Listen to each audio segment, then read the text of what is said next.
شريك له تعظيما لشأنه وأشهد أن محمدا عبده ورسوله الداعي إلى رضوانه اللهم صل عليه وعلى آله وأصحابه وإخوانه. Hadirin dan hadirat Bapak dan Ibu yang dirahmati oleh Allah Subhanahu wa taala.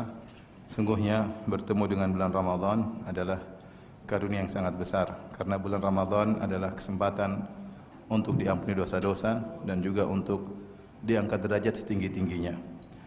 Adapun diampuni dosa-dosa, maka terlalu banyak dalil akan hal tersebut. Di antaranya Rasulullah SAW bersabda, "Man shoma Ramadhana imanan wa ihtisaban ghufira lahu ma taqaddama min dzambi." Siapa yang berpuasa di bulan Ramadan penuh dengan keimanan, wahtisaban dan penuh pengharapan, maka akan diampuni dosa-dosanya yang telah lalu. Di sini Nabi mempersyaratkan dua, iman dan wahtisaban. Harus beriman bahwasanya ini perintah dari Allah Subhanahu wa taala. Kemudian wahtisaban, ihtisaban maknanya adalah semangat. Jadi menjalankan ibadah bukan karena beban yang berat, tetapi dengan ada rasa semangat berharap ampunan dari Allah Subhanahu wa taala. Maka jawabannya ghufira lahu ma taqaddama min dzambi, akan diampuni dosa-dosa yang telah lalu. Nabi SAW juga bersabda, "Man qama Ramadhana imanan wa ihtisaban ghufira lahu ma taqaddama min dzambi." Siapa yang salat tarawih di bulan Ramadan dengan keimanan dan pengharapan, maka akan diampuni dosa-dosa yang telah lalu. "Wa man qama lailatal qadri imanan wa ihtisaban ghufira lahu ma taqaddama min dzambi." Siapa yang menghidupkan malam Lailatul Qadar dengan penuh keimanan dan pengharapan, akan diampuni dosa-dosa yang telah lalu. Ini semua dalil menunjukkan Ramadan adalah kesempatan untuk diampuni dosa-dosa. Rasulullah SAW juga bersabda, "Wa Ramadan ila Ramadan mukaffiratun ma bainahuma." Sungguhnya Ramadan satu dengan Ramadan berikutnya akan menghapuskan dosa-dosa di antara keduanya. Dan ketika kita mendapati malam Lailatul Qadar, maka doa yang paling diharapkan untuk dipanjatkan adalah doa minta ampunan. Kata Aisyah radhiyallahu taala anha, "Ya Rasulullah, ara'aita law alimtu anna al-laila lailatul qadar madza aqulu fiha?" Ya Rasulullah, seandainya aku tahu ini malam Lailatul Qadar, apa yang aku panjatkan kepada Allah? Kata Nabi sallallahu alaihi wasallam, "Quli Allahumma innaka afuwun tuhibbul afwa fa'fu anni." Ya Allah, sungguhnya Engkau Maha Pengampun, Engkau menyukai pengampunan, maka ampunilah aku. Dan setiap malam dalam bulan Ramadan, Allah mencatat hamba-hambanya terbebaskan dari neraka jahanam. Kata Nabi sallallahu alaihi wasallam, "Walillahi utaqa'u minan nar wa dzalika kullu lailah." Dan bagi Allah ada hamba-hambanya yang dibebaskan dari neraka, dan itu berlaku setiap malam. Adapun hadis yang masyhur, Ramadan awaluhu rahmah wa wasatuhu maghfirah wa akhiruhu itqun minan nar. Ramadan adalah bulan yang 10 pertamanya adalah rahmat, 10 hari keduanya adalah ampunan, 10 hari ketiganya adalah pembebasan dari neraka jahanam. Ini hadis secara sanad dia lemah, dhaif, dan secara matan dia mungkar, karena sesungguhnya itqun minan nar, dimerdekakan dari neraka jahanam, berlaku setiap malam. Dalam hadis yang sahih kata Nabi sallallahu alaihi wasallam, "Walillahi utaqa'u minan nar wa dzalika kullu lailah." Bahwasanya bagi Allah ada hamba-hamba dicatat terbebas dari neraka jahanam, itu berlaku setiap malam. Karena maknanya juga tidak tepat. Kalau 10 malam pertama juga cuma rahmat saja, terus tidak dapat ampunan, tidak dapat pembebasan dari neraka jahanam, maka percuma. Demikian 10 kedua, kalau dapat ampunan, tidak dibebaskan dari neraka jahanam, juga percuma. Yang benar bahwasanya rahmat, ampunan dan bebas merdeka dari adab neraka jahanam adalah satu kesatuan, satu paket yang Allah berikan setiap malam. Oleh karenanya, jika ada orang mendapati bulan Ramadan tidak diampuni, ini adalah hamba yang sangat merugi. Jibril pernah berkata, "Raghima anf man adraka Ramadan fansalakha minhu falam yughfar lahu." Merugi, raghima anf maksudnya hidung seorang tersungkur di tanah, itu menunjukkan kerugian. Seorang mendapati bulan Ramadan, kemudian bulan Ramadan lewat dan dia tidak diampuni. Ini hamba yang sangat parah. Kenapa? Karena setiap malam di bulan Ramadan dia berkesempatan untuk diampuni dosa-dosanya. Tapi malam pertama lewat, dia tidak diampuni. Berarti dia tidak serius dalam beribadah. Malam kedua lewat, dia tidak diampuni, tidak serius dalam beribadah. Saya malam 29 lewat, dia tidak diampuni, ini hamba yang paling merugi, hamba yang celaka.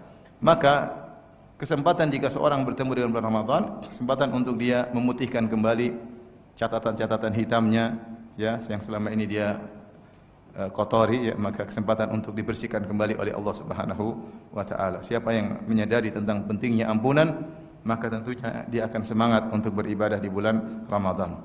Saya katakan tadi bahwasanya Ramadan adalah bulan ampunan dan juga bulan untuk mendapat derajat yang tinggi. Di antara dalil yang menunjukkan bahwasanya Ramadan kesempatan untuk mendapatkan derajat yang tinggi adalah suatu hadis yang diriwayatkan oleh Talha bin Ubaidillah dalam Musnad Imam Ahmad dengan sanad yang hasan, dan juga dalam Sunan Ibnu Majah disahihkan oleh Syekh Albani rahimahullahu taala. Talha bin Ubaidillah berkata, "Qadima rajulani 'ala Nabi sallallahu alaihi wasallam." Ada dua orang datang berhijrah dari menuju kota Madinah, dua orang, wa kana islamuhuma jami'an, dan keduanya masuk Islam barengan. Artinya umur Islam mereka sama-sama masuk Islam. Wa kana ahaduhuma ashadda ijtihadan minal akhar. Yang satu lebih semangat beribadah daripada yang satunya. Faghazal mujtahidu minhuma, maka yang semangat ini pun ikut perang. Akhirnya fastushhid, mati syahid. Tsumma makatsal akhar sanah. Kemudian adapun yang satunya makatsal akhar ba'dahu sanah, yang satunya tidak ikut perang dan dia hidup sampai tahun depan, kemudian dia meninggal dunia. Apa kata Talha bin Ubaidillah? Fara'aitu fima yaran na'im, maka aku lihat dalam mimpiku, ya. Fa idza ana bi babil jannah, tiba-tiba aku berada di pintu surga. Fa idza ana bihima, tiba-tiba aku bersama kedua orang tadi. Yang satu yang semangat beribadah dan mati syahid, yang satu semangat ibadahnya kurang namun dia diberi umur setahun lebih panjang daripada yang satunya. Fa kharaja kharijun minal jannah, tiba-tiba ada malaikat yang keluar dari surga, kemudian fa adzina lilladzi tuwfiyal akhiru minhuma. Ternyata malaikat mengizinkan yang paling terakhir meninggal, yang masih hidup setahun setelahnya, yang kurang semangat ibadah. Yang kurang semangat apa? Ibadah. Dia duluan masuk surga. Talha heran. Tsumma kharaja kharijun minal jannah, kemudian keluar lagi satu lagi, fa adzina lilladzi ustushhid. Kemudian yang mati syahid baru masuk setelah itu. Faraja'a, kemudian kedua orang tadi yang semangat dan kurang semangat keluar lagi dari surga menuju Talha. Kemudian keduanya berkata, irji fa innahu lam ya'ni laka ba'du. Kembalilah engkau Talha, kau belum saatnya engkau untuk masuk dalam apa? Surga. Kita tahu Talha salah seorang dari al-ashara al-mubashshirina bil jannah, termasuk dari 10 orang yang dijamin masuk surga. Ini Talha bin Ubaidillah. Ketika Talha bangun dari tidurnya, fa asbaha yuhadditsun nasa bihi, maka dia pun cerita kepada orang-orang tentang mimpi yang dia lihat tersebut. Fa ajibu lidzalik, maka mereka pun heran dengan kisah tersebut. Ini orang yang kurang semangat kok masuk surga lebih dahulu daripada yang semangat.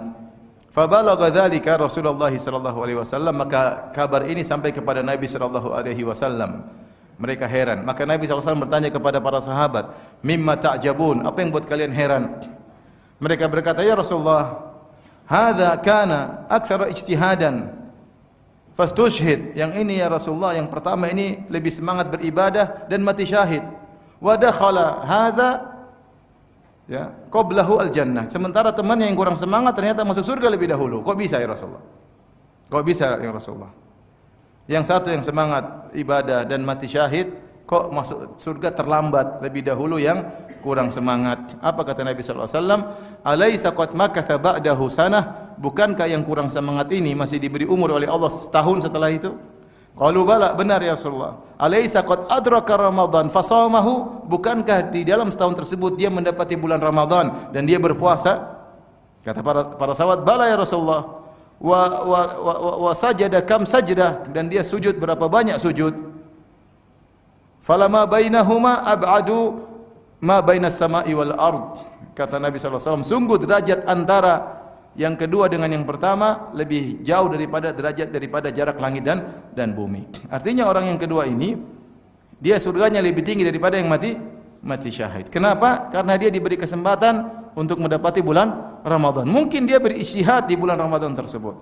Sehingga karena Rasulullah mengatakan alaisa qad adraka Ramadan?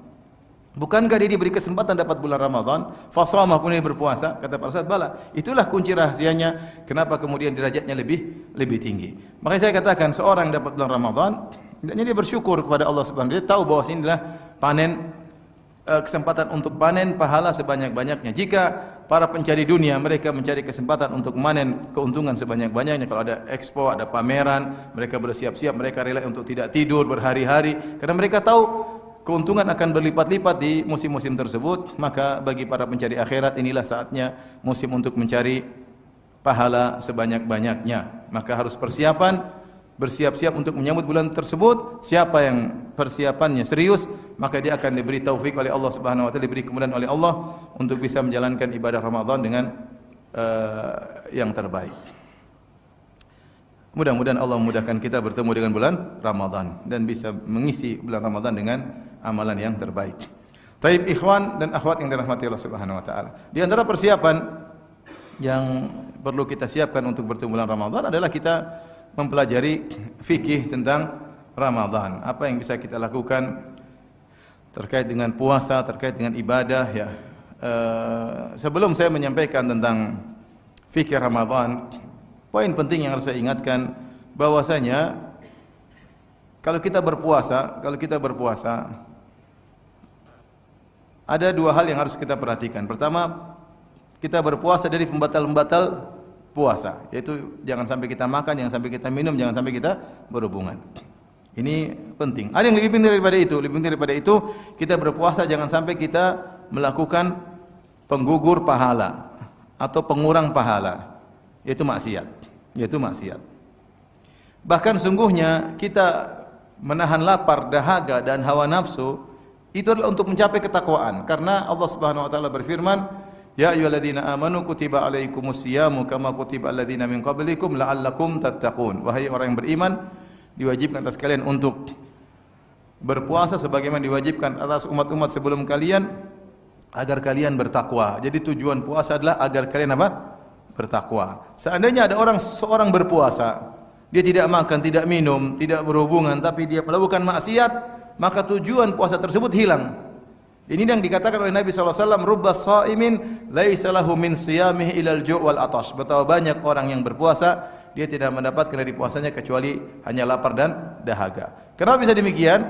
Karena dia berpuasa dengan bermaksiat kepada Allah di bulan Ramadan. Rasulullah SAW bersabda, "Man lam yada qaula az-zur wal jahla wal amala bihi falaysa lillahi hajatun fi ayyada ta'amahu wa syarabahu."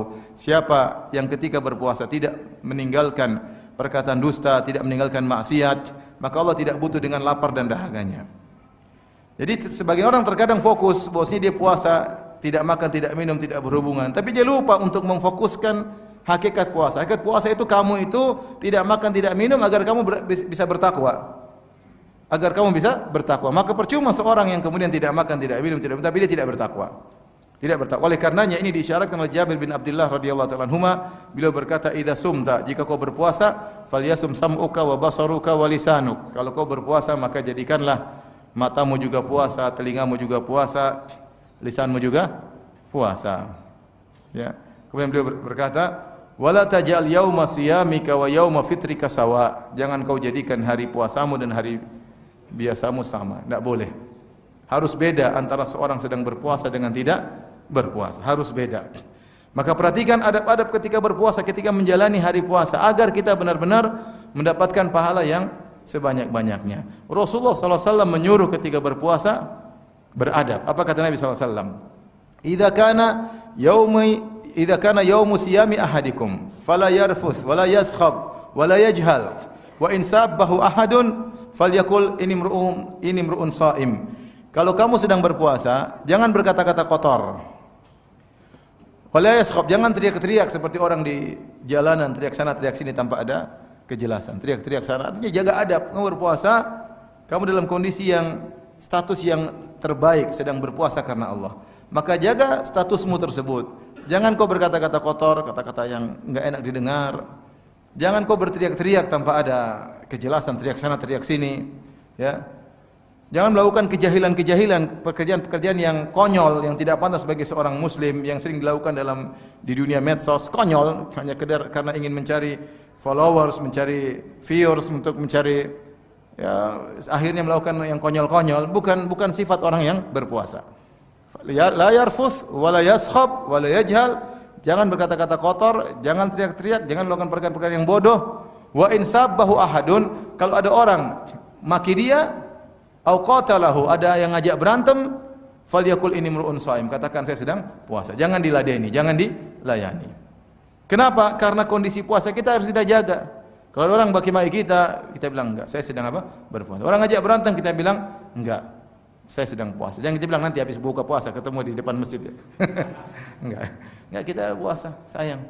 Enggak ngeladeni orang marah-marah, ngapain kita untuk akhirat kita. Kita hanya melampiaskan hawa nafsu, akhirat kita enggak dapat. Oleh karenanya jangankan bermaksiat, Rasulullah menyuruh kita untuk jaga adab ketika sedang berpuasa.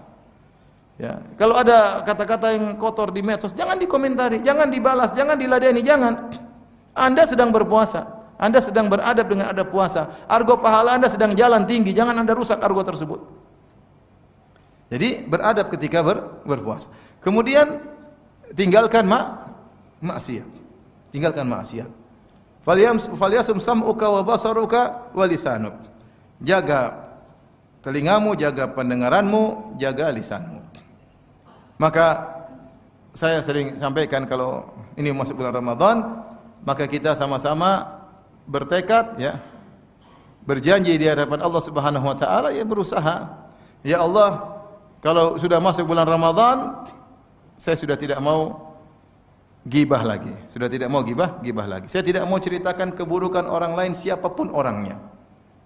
Saya tidak mau mencoreng kesucian Ramadan saya dengan menggibah keburukan orang lain. Siap insyaallah? Siap insyaallah. Berat kayaknya. Saya tidak mau gibah teman saya tidak mau gibah istri saya tidak mau gibah suami saya tidak mau gibah tetangga saya tidak mau gibah penguasa, saya tidak mau gibah ustaz. Insyaallah sayang. Sudah puasa baik-baik, mulut enggak bisa dijaga. Sampai sebagian salaf mengatakan, siapa yang bergibah bulan Ramadan puasanya batal. Ada yang mengatakan demikian. Karena dahsyatnya pengaruh gibah terhadap kesucian puasa.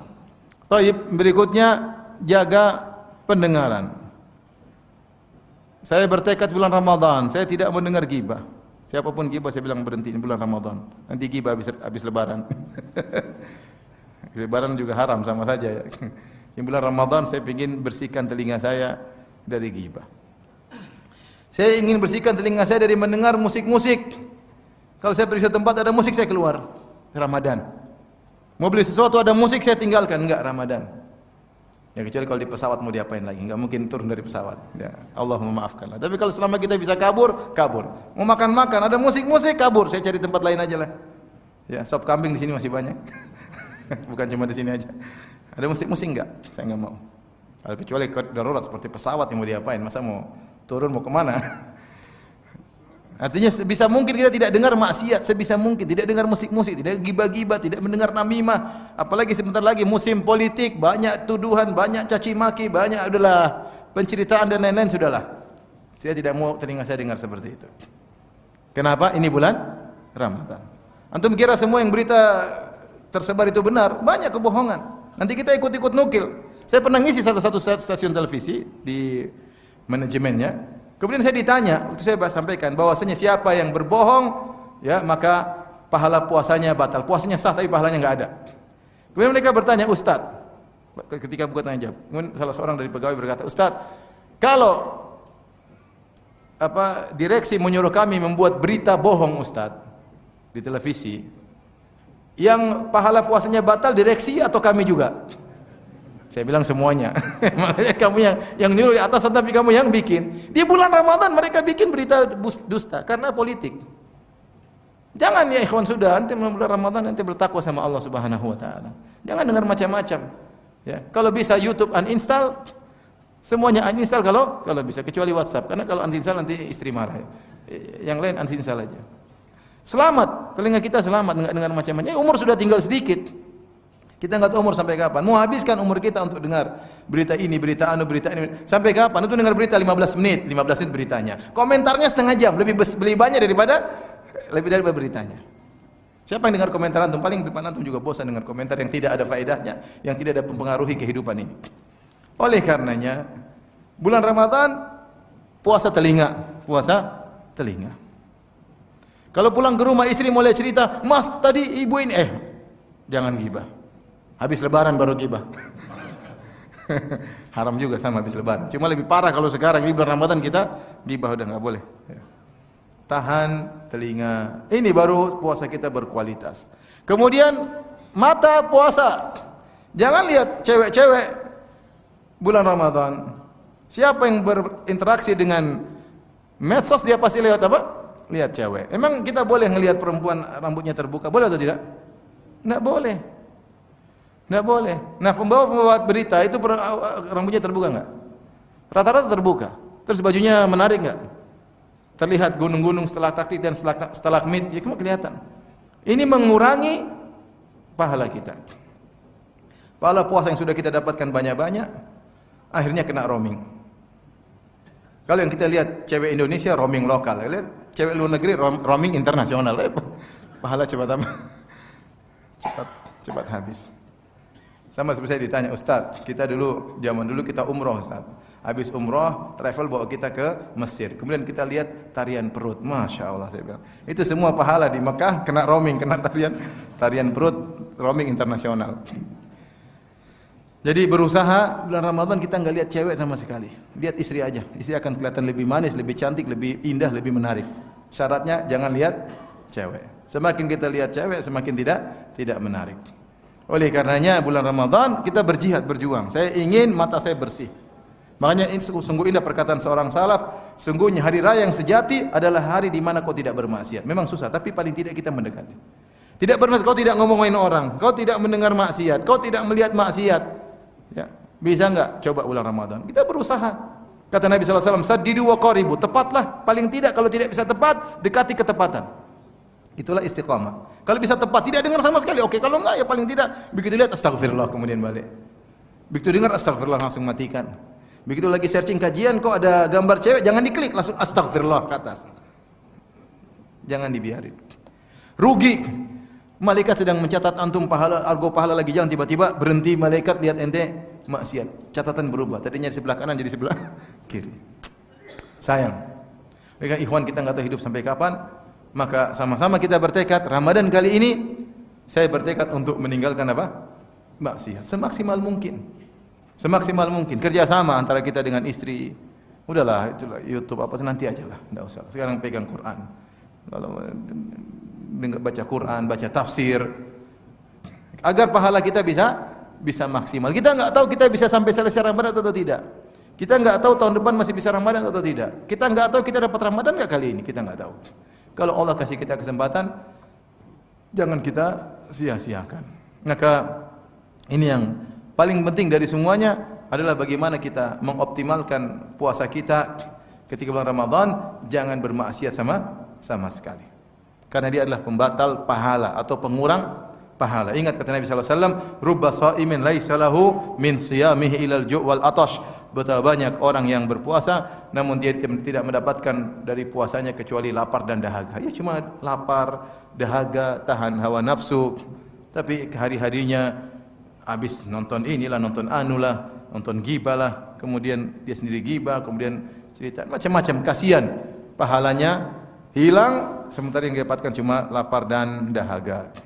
Taib, ikhwan dan akhwat yang dirahmati Allah Subhanahu wa taala, saya akan menyampaikan beberapa fikih yang penting terkait dengan bulan Ramadan.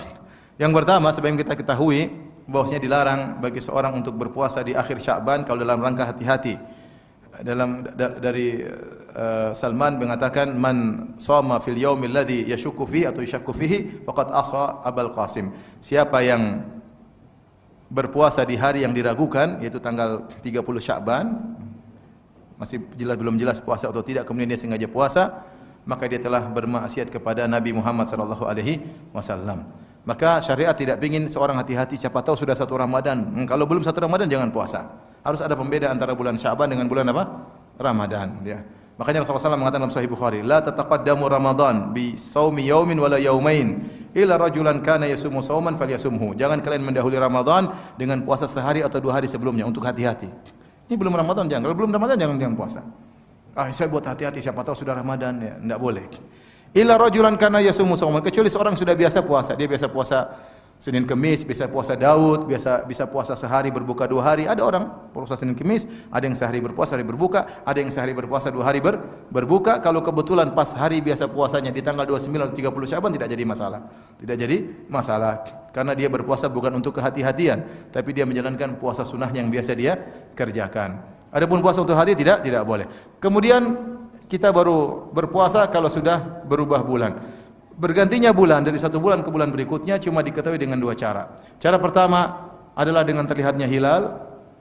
Cara kedua, kalau hilal tidak terlihat, maka dengan menyempurnakan bulan Sya'ban atau bulan sebelumnya 30 hari. Hadis ini berdasarkan hadis Nabi sallallahu alaihi wasallam. Kata Nabi sallallahu alaihi wasallam, "Sumu li ru'yatihi wa aftiru li ru'yatihi, fa in gumma 'alaikum fa akmilu iddata Sya'ban 30." Berpuasalah karena melihat hilal, lebaranlah karena melihat hilal. Kalau ada awan yang menghalangi hilal tidak terlihat, maka sempurnakan bulan Sya'ban 30 hari. Ini adalah pendapat jumhur, bahkan ada yang mengatakan ijma ulama. Adapun hisab, maka hisab adalah ilmu pengetahuan yang membantu kita untuk bisa memperkirakan kira-kira bisa terlihat atau tidak terlihat. Dengan hisab kita bisa tahu, oh pada tanggal 29 nanti setelah malam matahari terbenam ternyata hilal terlihat secara hitungan cuma 1 derajat di atas cakrawala. Kalau 1 derajat tidak mungkin terlihat. Kalau saya tidak, meskipun ada hilalnya, tapi tidak mungkin terlihat. Kenapa? Matahari baru terbenam di cakrawala, terbenam, kemudian hilal sangat tipis, cuma 1 derajat, dia cuma 4 menit, kemudian dia tenggelam lagi, dan dia sangat tipis, dan dia masih tertutup dengan cahaya matahari yang masih kuat, yang baru tenggelam. Makanya para ulama ahli hisab mengatakan hilal baru mungkin terlihat mungkin sekitar 3 derajat ke atas. Kalau di bawah itu tidak mungkin terlihat. Nah, kita atau saya lupa 2 derajat atau 3 derajat. Intinya ilmu hisab adalah ilmu yang baik, bermanfaat. Dalam masalah melihat hilal adalah ilmu pembantu untuk memungkinkan kita melihat atau tidak. Ya. Adapun keputusannya adalah dengan melihat. Seandainya menurut perhitungan hisab ternyata hilal 4 derajat, ini pasti kelihatan. Tetapi qadarullah ketika mau lihat semuanya mendung, lagi hujan, lagi mendung, tidak terlihat. Apa kata Nabi sallallahu alaihi wasallam? Fa an ghubbiya alaikum fa akmilu iddata Sya'ban 30. Kalau hilal tidak terlihat berarti bulan Sya'ban jadi berapa hari? 30 hari. Hukum syar'inya seperti ini meskipun hakikatnya hilalnya ada. Dalam hadis yang lain kata Nabi sallallahu alaihi wasallam, fa in hala bainakum wa bainahu sahab. Kalau ternyata hilal tersebut dihalangi oleh awan, ada tapi terhalang oleh awan, maka sempurnakanlah bulan Sya'ban 30 hari. Tapi hilalnya ada Ustaz? Iya, hilalnya ada, tapi hukum adalah dengan yang terlihat. Dan ini mirip seperti salat gerhana. Salat gerhana kata Rasulullah SAW, fa in ra'aitumuhu, kalau kalian lihat gerhana maka salatlah. Seandainya gerhana ada tapi tertutup dengan awan, kita enggak perlu salat gerhana. Karena salat gerhana kita menyaksikan keajaiban alam dengan adanya gerhana. Gerhana tertutup, mendung, hujan, enggak usah salat gerhana. Sebagaimana dijelaskan oleh para fuqaha, karena Rasulullah mengatakan fa in ra'aitumuhu, jika kalian melihatnya. Dan terkadang demikian, terkadang hukum syar'i menyelisih kenyataan. Meskipun ada gerhana, kita tidak sholat gerhana karena enggak lihat. Meskipun ada hilal, kita tidak puasa besok karena hilalnya tidak terlihat. Contoh nyata masalah ini seperti misalnya kasus terjadi di zaman Nabi SAW. Dan inti kasusnya begini, ada seorang lelaki menikah dengan istrinya dengan syar'i, kemudian istrinya terkadang dia selingkuh misalnya, selingkuh dengan seorang lelaki yang lain, berzina, akhirnya hamil dan punya anak. Ini terjadi di zaman Nabi SAW. Budak, seorang lelaki, budaknya berzina, kemudian tapi budak ini di bawah sang lelaki tersebut. Nah, ketika berzina, ternyata anaknya lahir dan anaknya mirip dengan bapak pezina tadi, maka secara syar'i anak ini tetap dinasabkan kepada bapak syar'inya, bukan bapak zinanya. Meskipun DNA-nya seperti bapak yang zina. Rasulullah ditanya kata Rasulullah SAW, al-waladu lil firash walil ahiri hajar. Anak tetap dinisbahkan kepada bapak syar'inya, dan bagi pezina cuma dapat apa? Batu. Ini terjadi zaman Nabi SAW ketika Zam'ah, bapaknya Saudah bintu Zam'ah punya budak wanita. Budak wanita ternyata berzina dengan Utbah bin Abi Waqqas. Utbah bin Abi Waqqas ini saudaranya Sa'ad bin Abi Waqqas dan dia mati kafir. Utbah bin Abi Waqqas sebelum meninggal dunia dia bilang sama Sa'ad, wahai Sa'ad, itu anak dari budak itu ponakanmu. Itu anak saya karena saya berzina sama dia. Akhirnya Zam'ah sudah meninggal, kemudian lahirlah anak dari budak wanita tersebut, maka Sa'ad bin Waqqas ingin ambil anak tersebut. Ini keponakan dia secara biologis keponakan dia. Kemudian ternyata Zam'ah punya anak namanya Abdun, yaitu saudaranya Saudah bintu Zam'ah, Abdun bin Zam'ah. Abdun protes, dia bilang, ya Rasulullah, ini adik kami. Karena dia lahir dari seorang wanita yang di bawah kekuasaan ayah kami, Zam'ah. Sehingga ini adik kami. Maka saling mengadu. Sa'ad bin Abi Waqqas ingin mengurus ponakannya secara biologis, Abdul mengatakan tidak, ini adalah anak dari ayah kami. Akhirnya diadukan kepada Nabi SAW. Nabi berkata, al-walidu lil firas. Ini anak dinisbahkan kepada bapak syar'inya. Itu Zam'ah. Walil akhir, adapun pezina tidak dapat apa, cuma dapat batu. Kemudian Rasulullah SAW melihat ternyata anak ini mukanya mirip dengan Utbah, dengan bapak zinanya. Tapi Rasulullah tetap dinisbahkan kepada bapak syar'inya. Ini maksud saya, ini kenyataan, tetapi ketika melawan hukum syari punya hukum tersendiri. Maksud saya kenapa? Karena sebenarnya orang mengatakan, Ustaz, hilalnya ada kok. Iya, hilalnya ada. Rasulullah sendiri bilang, kalau hilalnya terhalangi awan, sempurnakan apa? Bulan Sya'ban 30 hari. Meskipun secara kau hitung-hitung ada apa? Hilalnya. Paham? Ini anak kalau kita periksakan DNA, dia ikut bapak biologisnya, mukanya sudah sama. Tetapi secara syariat dinisbahkan kepada bapak syar'inya. Paham? Sama seperti kata Nabi SAW. Ya. Kata Rasulullah SAW, syukila Nabi SAW, rajulu yuhayyalu ilai annahu yajidu syai'an. Ada seorang mengeluh kepada Nabi, dia seakan-akan mendapati sesuatu ketika sholat, seakan kentut. Kata Rasulullah SAW, la yansarif hatta isma'u sautan aw jadi reha. Jangan dia batalkan sholatnya sampai dia dengar bunyi atau dia cium. Sampai dia dengar bunyi atau dia cium. Kenapa bunyi di luar? Karena bunyi lebih sampai ditangkap panca indera terlebih dahulu. Karena ciuman bisa menyusul. Kalau dia sholat ragu-ragu, kayaknya ada angin keluar, dia ada bunyi enggak?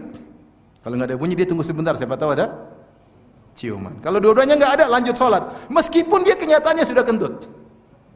Paham? Hukum syar'i beda dengan kenyataan. Taruhlah dia sudah kentut, tapi dia tidak dengar bunyinya, tidak ada baunya, karena sebagian kentut tidak berbau. Bahkan yang cium mungkin tetangganya, dia tidak cium. Tetangganya pun tidak lapor, tadi kamu ada sesuatu, enggak, dia malu kan, masalah gini yang dimalukan.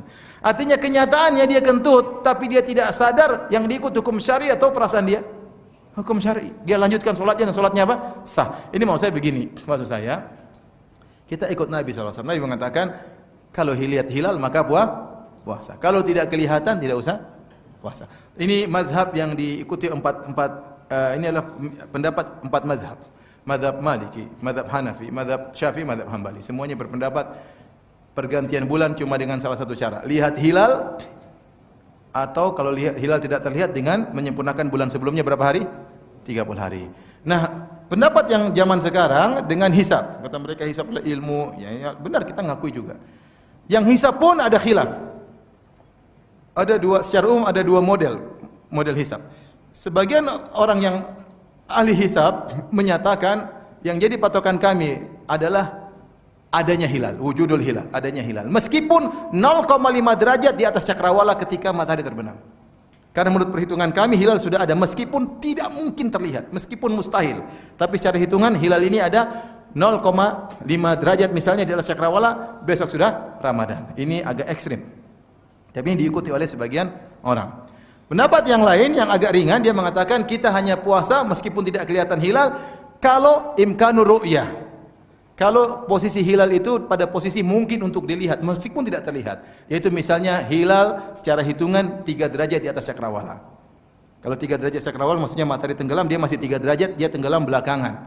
Karena 1 derajat 4 menit, kalau 2 derajat 8 menit, 3 derajat 12 menit. Kalau dia 4 derajat cakrawala, dia akan 16 menit di cakrawala mungkin untuk terlihat. Dan semakin dia tinggi, semakin besar hilalnya.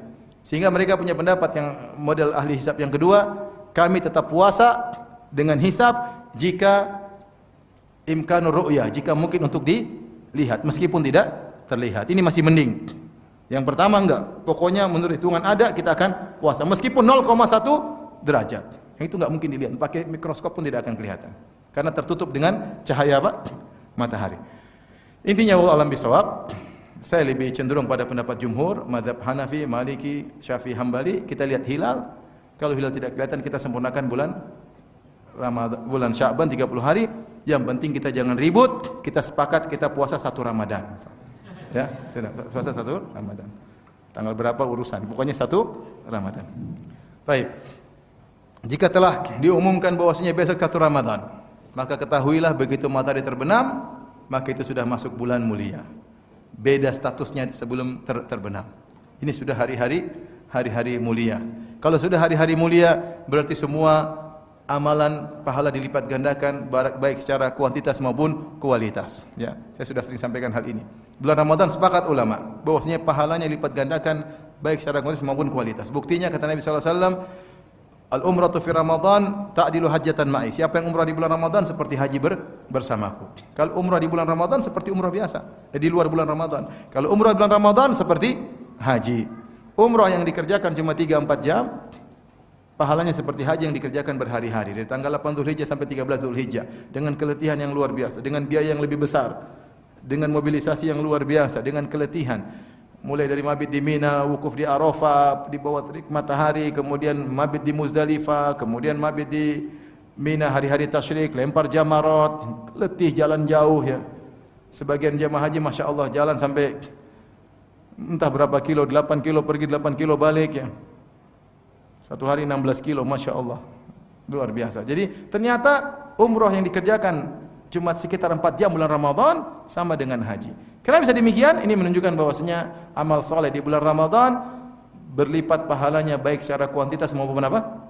Kualitas. Apalagi kalau Lailatul Qadar, siapa yang beribadah di Lailatul Qadar? Lailatul Qadar paling tidak di Indonesia sekitar 10 jam.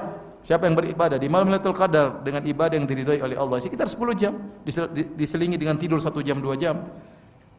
Kalau Allah ridhai, maka lebih baik daripada 1000 bulan. Lebih baik daripada dia beribadah selama 83 tahun. Oleh karenanya begitu malam Ramadan sudah masuk langsung serius. Mulai kita baca Al-Qur'an. Mulai. Ingat, Al-Quran di Ramadan, di luar Ramadan berbeda. Kalau Ramadan dimulai dari malam. Jadi malam 1 Ramadan. Mulai kemudian kita siap-siap tarawih. Ya, siap-siap banyak berdoa kepada Allah Subhanahu wa taala. Kita harus membedakan. Sebagian salaf dahulu kalau malam Ramadan mereka mandi biar semangat beribadah kepada Allah Subhanahu wa taala. Pakai minyak wangi. Mereka serius menyambut hari-hari tersebut, hari-hari yang indah di mana Allah obral pahala, Allah obral ampunan, Allah obral surga. Siapa yang serius maka mudah diampuni, mudah masuk surga, dapat pahala yang banyak. Kenapa kemudian seorang menyia-nyiakan hal tersebut? Taib. Maka tiba malam Ramadan, udah kita mulai rajin baca Quran. Ya. Kemudian kita sempatkan untuk salat tarawih berjamaah. Sebisa mungkin salat tarawih berjamaah. Di zaman Nabi sallallahu alaihi wasallam, Nabi sempat salat tarawih berjamaah kalau tidak salah 3 malam.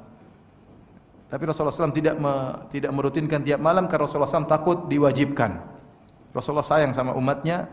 Rasulullah mengatakan, saya tahu kalian hadir di belakang saya, tapi saya tidak keluar untuk sholat bersama kalian. Saya takut diwajibkan bagi kalian. Karena yang menentukan hukum bukan Nabi SAW, tapi Allah Subhanahu Wa Taala. Nabi tidak tahu ilmu gaib. Kalau diwajibkan berat.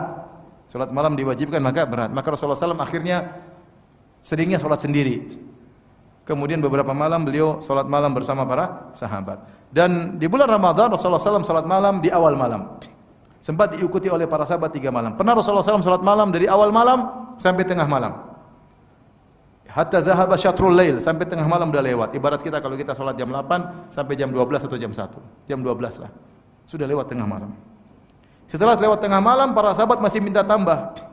Kata para sahabat, ya Rasulullah, lau nafaltana baqiyata lailatina hadhihi. Ya Rasulullah, bagaimana kalau engkau tambah lagi ya Rasulullah, masih ada setengah malam.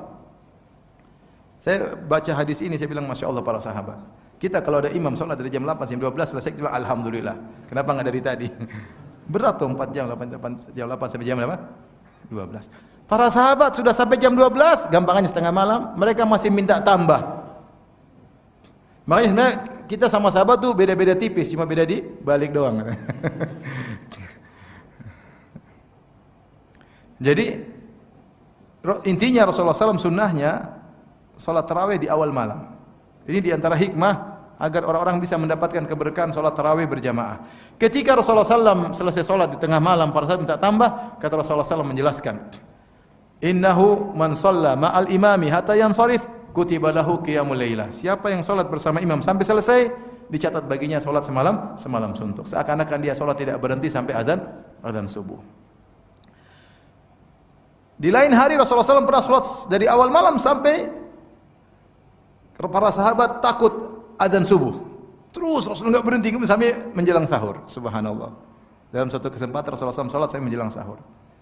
Tetapi sunnahnya adalah salat di awal malam. Beda kalau di luar bulan Ramadan.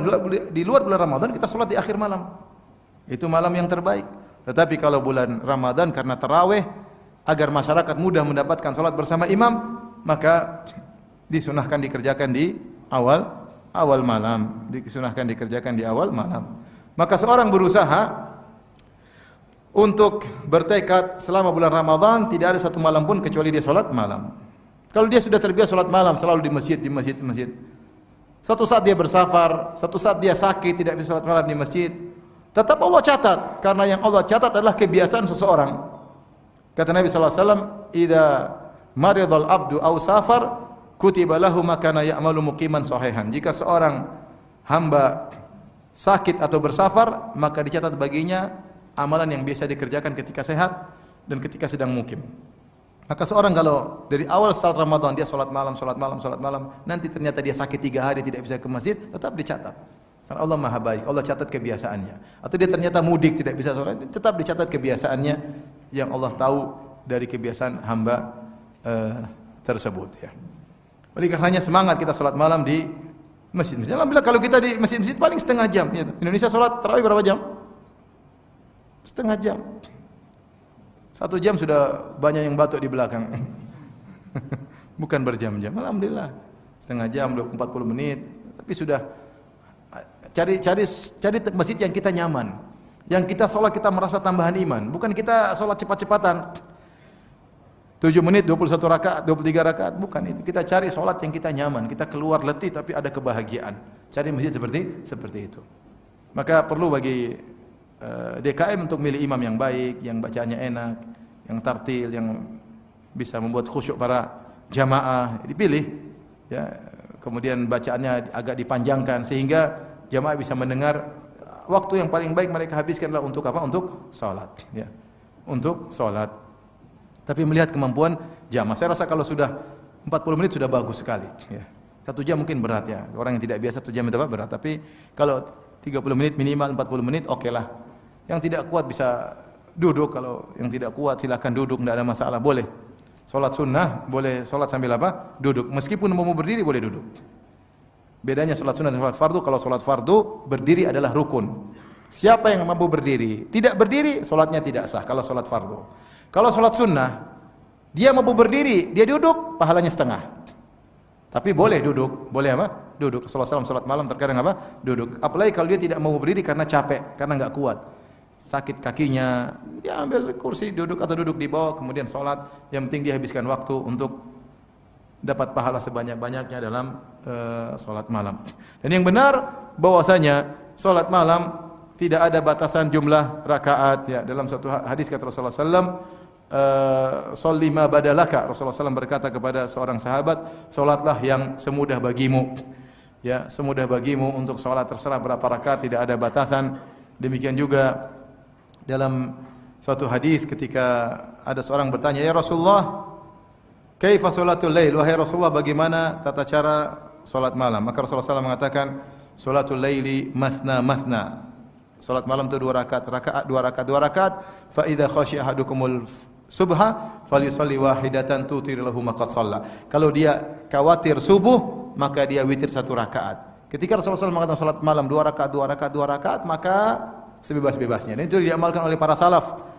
Dahulu penduduk Mekah dan penduduk Madinah bersaing. Penduduk Madinah bersaing. Penduduk Mekah mereka salat 20 rakaat. Tetapi setelah 20 rakaat diselingi mereka tawaf. Mereka salat 4 rakaat, mereka tawaf. Dulu tidak sepadat sekarang. Setelah 4 rakaat, setelah tawaf mereka salat lagi. Setelah salat 4 rakaat mereka tawaf lagi. Kemudian mereka salat lagi, tawaf lagi sehingga salatnya mereka 20 rakaat. Penduduk Madinah karena tidak bisa tawaf, mau tawaf di mana? Akhirnya mereka salat 40 rakaat untuk menyaingi penduduk apa? Mekah. Mereka saling bersaing. Ini ijma ulama bahwasanya salat malam tidak dibatasi dengan jumlah tertentu. Maka barang siapa yang salat bersama imam di masjid, setengah jam sudah selesai, entah 20 rakaat, entah 11 rakaat, 23 rakaat terserah. Kemudian dia ingin salat lagi, maka silakan. Salat lagi, tapi dia tidak boleh witir lagi. Berdasarkan hadis dalam Sunan Abi Daud dari Talq bin Ali radhiyallahu taala anhu, dia bercerita zarani abi, ayahku menziarahiku fa amsa indana wa aftara indana. Ayahnya sahabat datang kepadaku kemudian Dia pun sampai sore di tempat kami, akhirnya berbuka di tempat kami. Wa shalla bina, kemudian dia disuruh jadi imam tarawih di kampung anaknya, dia salat tarawih. Setelah itu, suman hadara ila qaumi, kemudian dia pulang ke kampung kaumnya. Ternyata mereka nyuruh dia salat lagi. Jadi imam lagi bab aku kedua kali, imam kedua. Di kampung sudah selesai sampai witir, kemudian dia imam lagi di kampungnya sendiri. Ketika tiba waktu salat witir, qaddama rajulan, dia suruh orang jadi imam, dia enggak jadi imam. Kenapa enggak jadi imam? Saya sudah salat, kata dia, sami'tu Rasulullah SAW yaqul, la witrani fi lailah. Tidak ada dua witir dalam satu malam. Cukup tadi yang saya salatin. Jadi, kalau seorang sudah salat sampai witir agar dia mendapatkan pahala semalam suntuk, witir sama imam, kemudian dia ingin salat malam lagi, salat malam tapi tidak usah pakai witir. Dan dalam hadis yang sahih Rasulullah SAW pernah salat 2 rakaat setelah 9. Rasulullah SAW salat 9 rakaat disertai witir karena ganjil kan. Kemudian Rasulullah SAW salat lagi 2 rakaat. Namun ini jarang. Pernah Rasulullah SAW melakukan untuk menjelaskan bolehnya. Hukum asalnya witir adalah yang penutup. Tapi terkadang kita boleh tidak menjadi penutup karena ada seperti tadi. Ya. Ini salah satu pendapat yang mengatakan kita boleh salat genap setelah witir. Pendapat lain mengatakan kalau kamu salat witir sama imam, kamu berdiri lagi tambah 1 rakaat supaya witirmu bukan witir tapi jadi apa? Genap. Nanti kamu salat lagi, kemudian kamu witir di akhir malam. Ini 2 pendapat yang kuat. Saya lebih cenderung pada pendapat yang pertama karena diterapkan oleh sebagian sahabat. Dia salat, kemudian witir, dia jadi imam lagi tempat lain dan dia tidak witir lagi. Ala kulli hal intinya, alhamdulillah ibadah di bulan Ramadan bervariasi. Ada orang yang kuat salat malam, kuat ada yang tidak kuat. Dia senangnya baca Quran. Ada yang baca Quran mungkin letih, inginnya baca tafsir. Ada yang tiba-tiba dia ingin berdoa. Alhamdulillah ibadah. Yang penting hari-hari waktu terlewati dengan bermanfaat dan tidak terbuang-buang. Tidak terbuang-buang ya. Sehingga waktu kita bisa penuhi dengan ibadah kepada Allah Subhanahu wa taala. Kalau tidak kuat salat, pulang di rumah baca Quran. Baca Quran. Kemudian di antara ibadah yang agung adalah ibadah di waktu sahur. Ibadah di waktu sahur. Waktu sahur ini bukan kita buat makan doang, kita bisa banyak ibadah. Allah Subhanahu wa taala memuji orang beriman yang mengatakan wabil ashari hum yastaghfirun. Di waktu sahur mereka beristighfar. Ya. Seorang bisa baca Quran di waktu sahur, nunggu mungkin istri lagi masak, dia baca Quran. Baca Quran. Maksud saya, makan itu kan cuma berapa menit? 15 menit enggak? Jangan kita bangun, misalnya sekarang subuh jam berapa? 4.42. Kita makan sahur taruhlah jam 4.15. Cukup. Jangan kita bangun jam 3, kemudian kita ngobrol ngalor ngidul. Sayang, ini waktu penting, waktu sepertiga malam terakhir, kita buang-buang waktu. Bangun tidur, lihat dulu berita, ada apa ini, siapa, sudah disidang belum? Jangan, rugi, ini waktu penting, waktu nuzul ilahi. Allah turun ke langit dunia mencari hamba-hambanya. Kata Allah, man yastaghfiruni fa'aghfirullah, siapa yang minta ampun kepadaku, aku akan ampuni dia. Man yas'aluni fa'utiya su'lah, siapa yang meminta aku akan berikan permintaannya. Man yad'uni fa'astajiba lahu, siapa yang berdoa aku akan kabulkan doanya. Maka maksud saya ibadah yang sering terlupakan ibadah di waktu sahur. Kalau antum terjaga jam 3, bangun. Kalau mau salat lagi tidak apa-apa. Kalau capek salat baca Quran. Kita punya target khatam berapa kali baca Quran. Baca. Kalau capek baca tafsir. Intinya waktu tidak terbuang. Kalau enggak kita duduk istighfar, astagfirullah sampai duduk termenung, merenungkan tentang bagaimana nasib kita di alam barzah, bagaimana nasib kita di hari kebangkitan. Astagfirullah. Jadi waktu tidak terbuang-buang. Saatnya sudah masak, kita makan. Makan seperempat jam selesai. Ya. Mau saya jangan sampai waktu sahur ini terbuang. Itu waktu yang terkadang dilalaikan. 1 jam nunggu makan kita ngalur ngidur nonton berita lah apalah sayang. Maka ingat, Ramadan itu setiap detik punya nilai yang sangat besar. Kalau kita isi dengan ibadah, pahalanya berlipat ganda baik secara kuantitas maupun kualitas. Taib, terkait dengan sahur. Sahur adalah ibadah dan ibadah sahur adalah sunnah muakkadah, sunnah yang sangat ditekankan. Ya, kalau bukan karena ijma bahwasanya adalah sunnah, dalil-dalil menunjukkan seakan-akan dia wajib. Tapi ijma ulama bahwasanya sahur adalah sunnah muakkadah. Kenapa sampai hampir wajib? Karena Rasulullah SAW mengatakan perintah tasahharu, bersahurlah. Fa inna fis sahuri barakah, sungguh dalam sahur adalah keberkahan. Hukum asal perintah adalah wajib.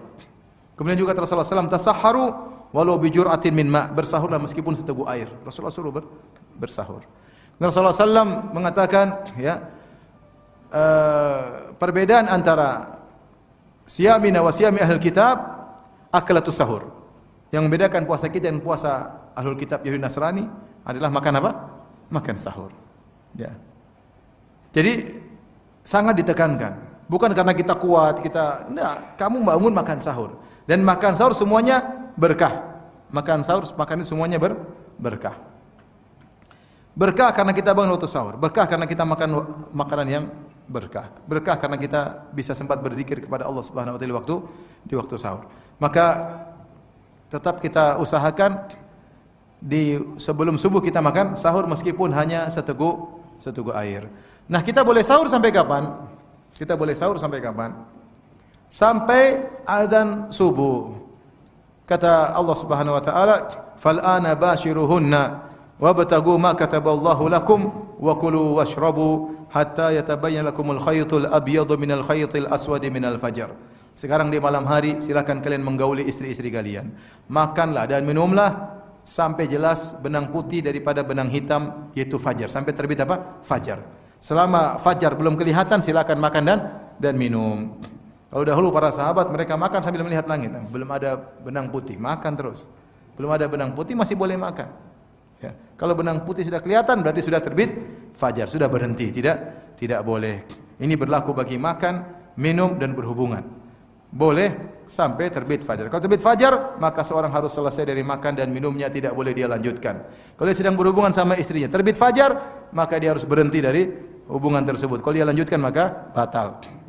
Tidak boleh. Maka puasanya tidak sah. Nah, kalau kita dengar azan kemudian nasi masih di mulut, gimana ya? Datang dalam satu hadis ini dipersingkat oleh para ulama.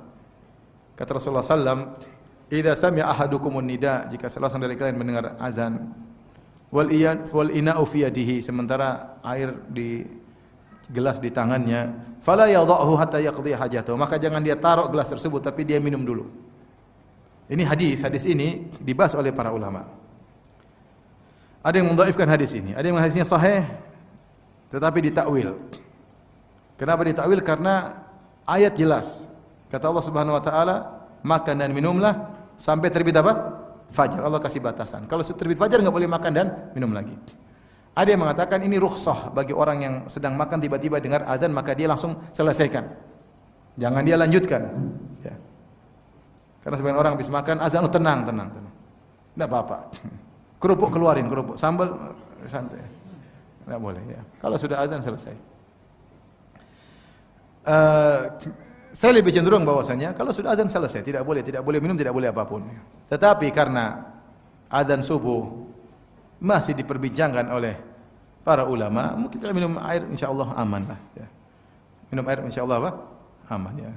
Karena memang berapa derajat di bawah cakrawala sudah azan subuh, ini ada khilaf di kalangan pakar astronomi ya. Di kalangan pakar astronomi. Seperti Indonesia memakai 20 derajat di bawah cakrawala. Jadi subuh sekarang jam 4.40 menit. Sebagian di Singapura kalau enggak salah 19,5, berarti 2 derajat. Tunggu lagi 2 derajat karena tunggu lagi setengah derajat 2 menit, berarti subuhnya 4.42. Saudi menggunakan 18,5 derajat. Berarti azannya 4,446. 6 menit beda dengan kita. Paham? Ada yang lebih parah, cuma 16 derajat. Semakin apa? Tapi untuk kehati-hatian, pokoknya kalau sudah azan kita berhenti. Kalau azan kita berhenti. Adapun imsak yang ditulis di jadwal-jadwal 10 menit sebelum azan itu untuk kehati-hatian, bukan dilarang untuk makan dan minum. Jadi kalau ada pengumuman imsak, berarti masih bisa makan. Masih ada 10 menit. Bisa 2 piring 10 menit, lumayan. Tergantung kecepatan. Kalau masih ada hasrat masih bisa berhubungan ya. Jadi intinya 10 menit masih oke lah ya, 10 menit ya. Dan bukan karena sekarang orang ketakutan, mereka kira imsak enggak boleh makan lagi sehingga mereka berhenti sebelum imsak. Padahal yang dianjurkan kita bersahur menjelang azan. Makanya kata Rasulullah sallallahu alaihi wasallam, la tazalu hadhil ummah bi khairin ma ajjalul fitrar wa akharus sahur. Senantiasa la yazalun nas bi khair, senantiasa manusia dalam kebaikan selama mereka menyegerakan berbuka dan mengakhirkan sahur. Selama mereka menyegerakan berbuka dan mengakhirkan apa? Sahur. Maka mengakhirkan sahur sunnah. Bahkan dalam hadis kata Zaid bin Thabit, kami tasaharna ma'an Nabi sallallahu alaihi wasallam. Kami makan sahur bersama Nabi sallallahu alaihi wasallam.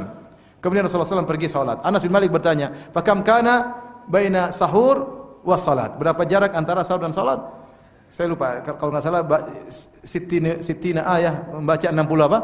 60 ayat antara selesai sahur dengan apa? Dengan iqamat. Menunjukkan bahwasanya Rasulullah SAW sahurnya sudah menjelang apa? Azan. Rasulnya sahur Rasulullah SAW sudah menjelang azan. Ini juga dalil bahwasanya boleh seorang bersahur berjamaah karena Zaid bin Thabit mengatakan tasaharna ma'an Nabi. Kami makan sahur bersama Nabi sallallahu alaihi wasallam. Jadi bukan cuma buka bersama, ada juga sahur bersama ya. Jadi enggak apa-apa kumpul ajak orang sahur kemudian salat bareng, oke, karena itu sunnah Nabi sallallahu alaihi wasallam.